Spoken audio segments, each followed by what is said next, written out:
Friend, সবাই কেমন আছো? আশা করি সবাই ভালো আছো। স্বামী বিবেকানন্দ স্কলারশিপ 2023-24 সেশনে আবার একটি আপডেট নিয়ে চলে এসেছি। তোমরা যারা এখনও পর্যন্ত ফ্রেশ অ্যাপ্লিকেশন করনি, এখনও পর্যন্ত স্বামী বিবেকানন্দ অ্যাপ্লাই করনি, তোমরা আজকের মধ্যে অ্যাপ্লাইটি করে নাও, নাহলে তোমরা আর অ্যাপ্লাই করতে পারবে না। আজকে দিনটা শেষ হয়ে গেলে এর পরের দিন থেকে তোমরা অ্যাপ্লাই করতে পারবে না। স্বামী বিবেকানন্দ স্কলারশিপের ওয়েবসাইটে গেলে তোমরা দেখতে পাবে একটা অ্যালার্ট বলে অপশান দেওয়া আছে, submission of fresh application for the year 2023-24 under SBMCM scholarship scheme will be closed on 9th August 2024। তো আজকে হচ্ছে 9 তারিখ আগস্টে 2024, আজকেই তোমাদের ফ্রেশ অ্যাপ্লিকেশান শেষ হতে চলেছে।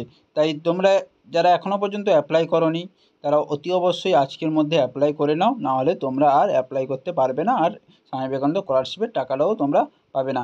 এই ছিল আজকের এই আপডেট। তাই বলে রাখি, তোমরা আপডেটটা ভালোভাবে দেখে নাও, তোমরা অ্যাপ্লাইটা করে নাও, কারণ অ্যাপ্লাইটা হয়ে যাওয়ার পরে এই অ্যাপ্লাইটা শেষ হলে তোমাদের নতুনভাবে 2024-25 সেশনে নতুনভাবে ফ্রেশ অ্যাপ্লিকেশান শুরু হবে স্বামী বিবেকানন্দ স্কলারশিপে। তো বোঝা গেল, এই ছিল আজকের আপডেট। ভিডিওটি অবশ্যই ভালো লেগেছে, ভালো লাগলে অবশ্যই লাইক করো, কমেন্ট করো, শেয়ার করো এবং চ্যানেল নতুন হয়ে থাকলে চ্যানেলটিকে সাবস্ক্রাইব করে রাখো।